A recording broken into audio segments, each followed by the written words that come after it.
আসসালামু আলাইকুম রহমতুল্লাহ। তো আজকে আমাদের যে টপিকস নিয়ে আলোচনা করবো এটা হচ্ছে যে শতকরা থেকে আমরা আপেক্ষিক আণবিক ভর নির্ণয় করার চেষ্টা করব।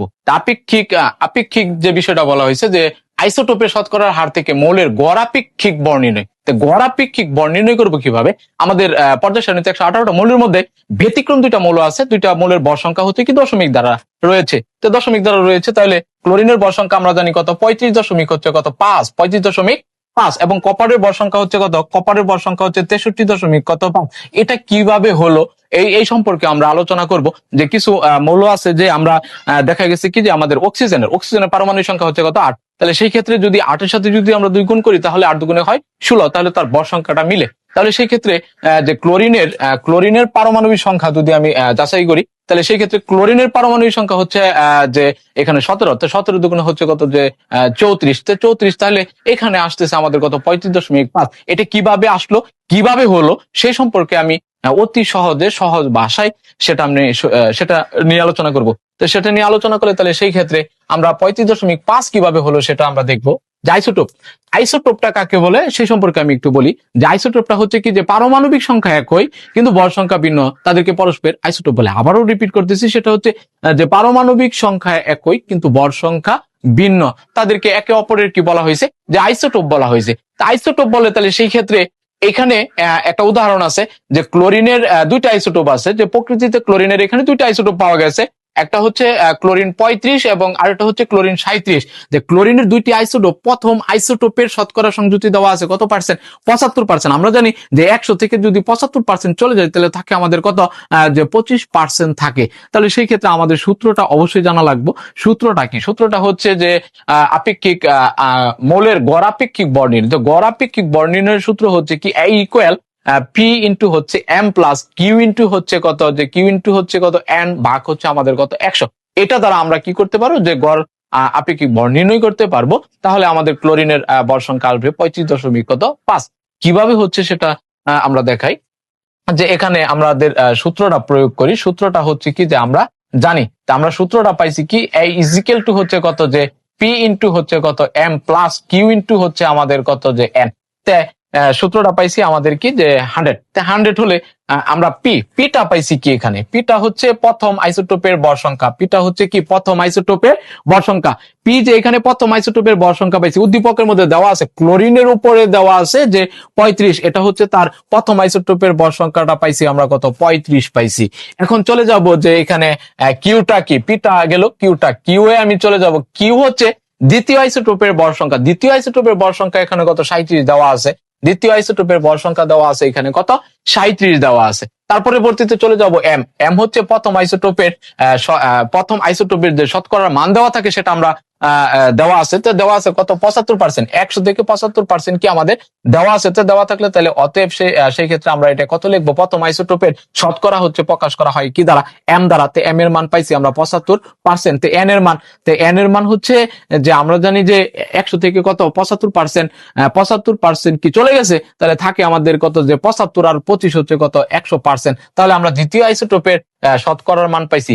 আবারও বলতেছি যে পি হচ্ছে কি প্রথম আইসোটোপের ভর সংখ্যা। প্রথম আইসোটোপের ভর সংখ্যা উদ্দীপকে দেওয়া আছে সেটা হচ্ছে 35, এবং দ্বিতীয় আইসোটোপের ভর সংখ্যা দেওয়া আছে কত, এখানে 37 দেওয়া আছে। তাহলে সেই ক্ষেত্রে এই এমটা হচ্ছে কি যে শতকরা, এমটা হচ্ছে আমাদের কি যে শতকরা। তো শতকরাটা আমরা পাইছি কত, যে 75%। শতকরাটা পাইছি আমরা কত পার্সেন্ট, 75%। তো 75% হলে এন হচ্ছে দ্বিতীয় আইসোটোপের শতকরা। দ্বিতীয় আইসোটোপের শতকরা পাইছি আমরা কত, যে 25%। এখন আমরা চলে যাব যে গড় আপেক্ষিক পারমাণবিক ভর এ দ্বারা প্রকাশ করা হয়। A ইজিক্যাল টু হচ্ছে কত হট।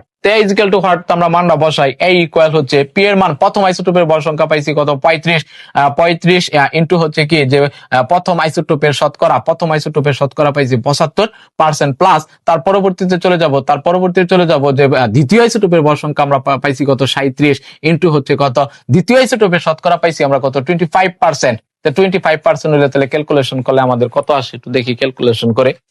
যে প্রথমে পাইছি আমরা কি যে ভেঙে করি, যে 35 ইন্টু হচ্ছে কত 75, তাহলে আসতেছে আমার 2600 25, 2625 প্লাস তারপরে চলে যাব 37 ইন্টু হচ্ছে কত 25, তাহলে আসতেছে আমাদের টোটাল আসতেছে কত 925, নিচে হচ্ছে আমাদের কত 100। এখন আমরা ক্যালকুলেশন করব 2625 প্লাস 925, তাহলে আসতেছে আমাদের আসতেছে কত 3550 ভাগ হচ্ছে কত 100। তাহলে টোটাল আমরা 3550 যদি 100 দ্বারা ভাগ দেই তাহলে আসবে আমাদের কত 35.5। এটা হচ্ছে আমাদের কি যে হলে ক্লোরিনের আপেক্ষিক পারমাণবিক ভর। তাহলে ক্লোরিনের আপেক্ষিক পারমাণবিক ভর পাইছি আমরা কত 35। এখন এইখানের যে বিষয়টা, এটা যদি আমি ইয়ার ক্ষেত্রে দেই, কপারের ক্ষেত্রে দেই, কপারের পারমাণবিক সংখ্যা পাইছি কত, কপারের পারমাণবিক সংখ্যা পাইছি 29, তার ভর সংখ্যা আমরা কত ধরতে পারি 63, আর এখানে হচ্ছে কি যে কপার হচ্ছে আমাদের কত 65 আর হচ্ছে কত 29। তাহলে ক্লোরিনের পরিবর্তে হবে কি, এটা কপার হবে, ক্লোরিনের পরিবর্তে হবে কপার। তো কপারের দুইটি আইসোটোপ, প্রথম আইসোটোপের শতকরা 75% হলে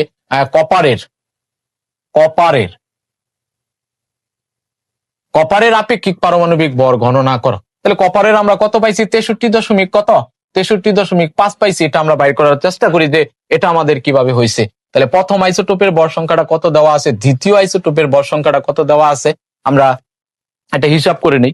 তো এখানে প্রথম আইসোটোপের ভর সংখ্যাটা পাইছি কত, প্রথম আইসোটোপের ভর সংখ্যা পাইছি কত 63, প্রথম আইসোটোপের ভর সংখ্যা পাইছি কত 63। দ্বিতীয় আইসোটোপের ভর সংখ্যা হচ্ছে আমরা জানি যে 65, তারপরে প্রথম আইসোটোপের শতকরা হচ্ছে কত পার্সেন্ট 75%।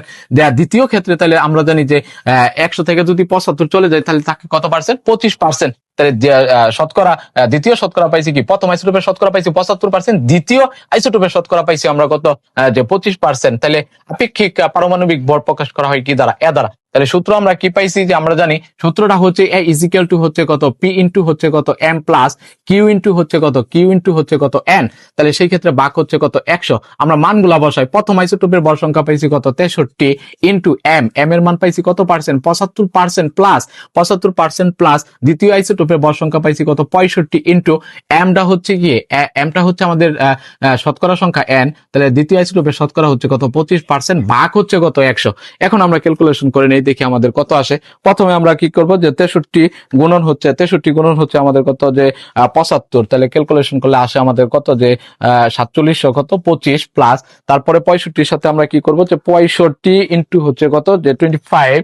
তো 25 ক্যালকুলেশন করলে আসে কত যে 1625 ভাগ হচ্ছে আমাদের কত 100। তো এখন আমরা ক্যালকুলেশন করব, যোগ করব যে 47 25 যোগ হচ্ছে 1625। তা 1625 যোগ করলে 6300 কত 50, 6300 কত আসছে আমাদের 50 আসছে। 6350 ভাগ হচ্ছে আমাদের কত 100। এখন আমরা যে 6350 যদি 100 দ্বারা ভাগ দেই তাহলে আমার আসবে 63.5। এই হলো আমাদের কপারের আপেক্ষিক পারমাণবিক ভর গণনা। আজকে দুইটি টপিকস নিয়ে আলোচনা করলাম। একটা হচ্ছে ক্লোরিনের আপেক্ষিক পারমাণবিক ভর হচ্ছে আমাদের কত 35.5 এবং কপারের আপেক্ষিক পারমাণবিক ভর হচ্ছে আমাদের কত যে 63.5। তো পরবর্তী ক্লাস দেখার জন্য সবাইকে অনুরোধ রইল। আসসালামু আলাইকুম।